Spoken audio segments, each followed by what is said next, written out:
Saudações, gente bonita, mestre Leida falando, uma manhã linda, finalmente choveu no quase simpático estado de Goiás, são 8h30, está fazendo 20 graus e o dia está maravilhoso.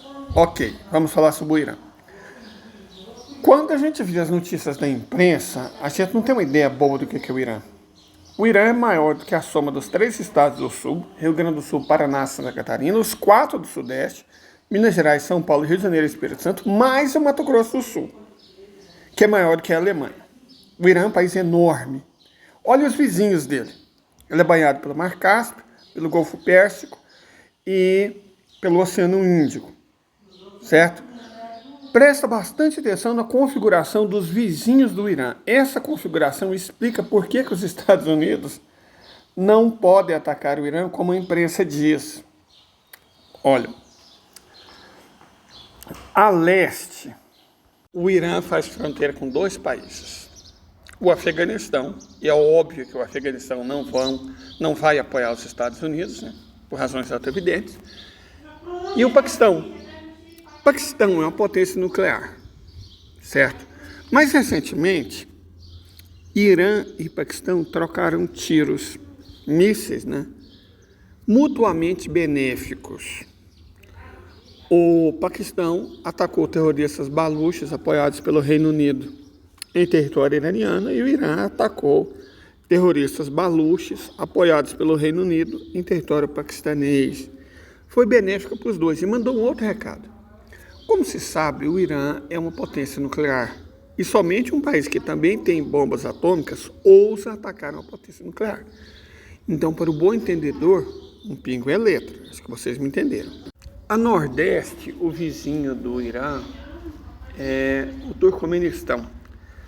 Um país meio esquisito, com um governo bastante estranho, mas que não é formado por imbecis. Jamais arriscariam uma luta com a Rússia e o Irã só para agradar os Estados Unidos. Pode ter certeza absoluta disso. No norte, o Irã é banhado pelo Mar Cáspio, que é a divisa que o país tem com a Rússia. É evidente que a Rússia não vai emprestar o território para os Estados Unidos atacar o Irã. Muito pelo contrário, né? Os 2 países são aliados. A nordeste, o Irã faz fronteira com 2 países. O Azerbaijão, que até uns 140 anos atrás, acho que menos, fazia parte do Irã, e a Armênia, que até uns 150, 160 anos atrás também fazia parte do Irã. Eu duvido que eles queiram voltar a fazer, certo? Então, por mais que a Armênia seja governada pelo imbecil do Pashinyan, que virou otanista e acabou com o país, entregou Nagorno-Karabakh para o Azerbaijão, acreditando que assim ele poderia entrar na OTAN ou na União Europeia, né? O Rogério cobertou bem a situação, né? A Armênia acabou. Ele é igual aqueles caras que estão no corredor da morte. Está vivo, mas, né, enfim. De toda forma, o presidente do Azerbaijão, como é que ele chama? Acho que é Ilan Aliyev, um negócio assim. Ele é qualquer coisa do mundo, menos estúpido. Então você pode ter certeza que ele não vai emprestar o território dele para a OTAN, Estados Unidos, atacar o Irã. No Nordeste, o vizinho do Irã é a Turquia. A Turquia é um país complicado, né? A Turquia faz parte da OTAN. A OTAN é a matilha dos Estados Unidos. Em teoria, isso seria um risco. Não é por 2 motivos. Primeiro, porque o Erdogan não confia na OTAN. Afinal de contas, foram França, Reino Unido e Estados Unidos que tentaram derrubar ele. Só não conseguiram porque o Putin não deixou. Então, ele nunca mais confiou na OTAN. Pelo contrário, ele veda o acesso da OTAN ao Mar Negro. Ele é um membro, mas que está lá para espizinhar. Igual a Inglaterra, o Reino Unido, quando estavam na União Europeia. Né? Está só para causar confusão. O Erdogan é um sujeito muito errático, de toda forma. E de forma alguma é burro. De maneira alguma ele é imbecil. Ele jamais confiaria nos Estados Unidos, um erro que o Vietnã do Sul cometeu, que a Geórgia cometeu, que a Ucrânia está cometendo, que a Armênia cometeu. Ele jamais confiaria nos Estados Unidos. Os Estados Unidos não têm palavra, não têm honra. Os Estados Unidos têm interesses, só isso. Então, o Erdogan jamais cederia o território dele os Estados Unidos organizaram um ataque contra o Irã. Vamos a leste. A leste, o vizinho do Irã é o Iraque.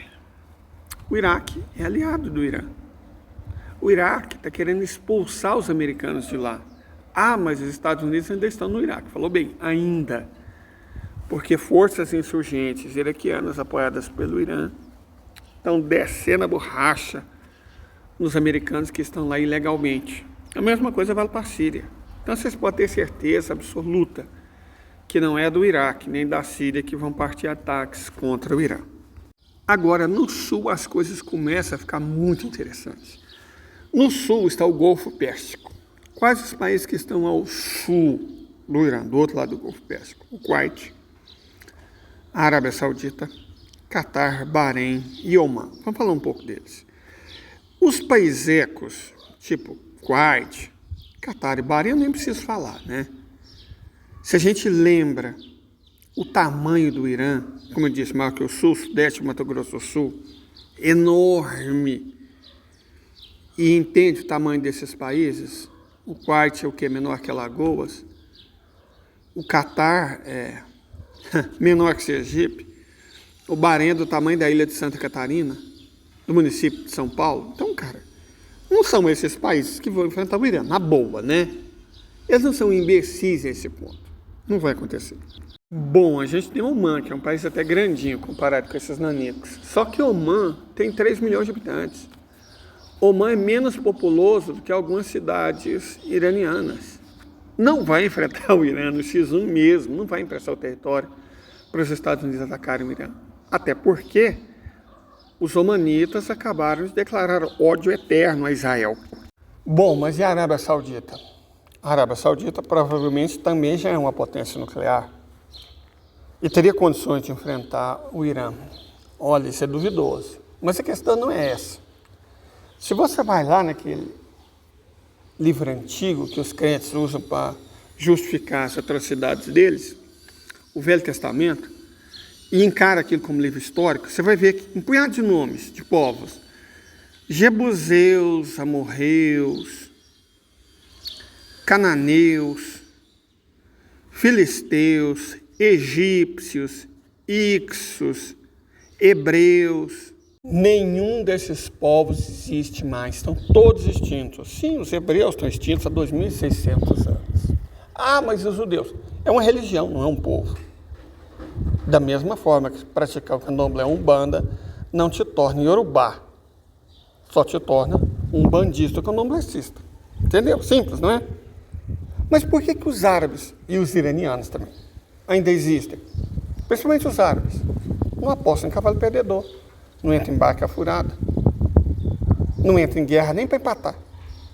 Por que então eles arriscariam levar chumbo na Rússia e perder o ouro da China para apoiar uma potência decadente? Me explica, não vão fazer isso. Não vão fazer isso. Ainda mais se a gente considera que o governante desse país é o príncipe Bin Salman, que quer ser rei, mas também califa. Como ele vai ser califa se exatamente os Estados Unidos querem atacar o Irã para defender o país que pretende destruir a mesquita de Al-Aqsa para construir o terceiro templo? Sério que o Bin Salman vai apoiar isso? Ele vai arriscar tomar chumbo dos russos, perder ouro chinês, para defender o país que quer arrasar o terceiro local mais sagrado da religião que ele tem a obrigação de defender. Sério isso? Mas vocês podem argumentar que ouviram o Marcelo falando hoje no Estropício Militar, que eles têm o Gerald Ford, o porta-avião que nem Deus afunda. Olha, Deus, pelo que eu saiba, já andou afundando algumas coisas. Mas a questão nem é essa. É que desde que inventaram o míssil hipersônico tático, o que é um porta-avião na prática? Uma banheira grande, gorda e lenta, um alvo. Só isso. E o Irã tem muito desses negócios.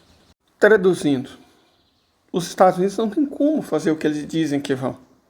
Mas eles são estúpidos o suficiente para testar. Não se esqueça que eles acharam que era uma ótima ideia enfrentar a Rússia.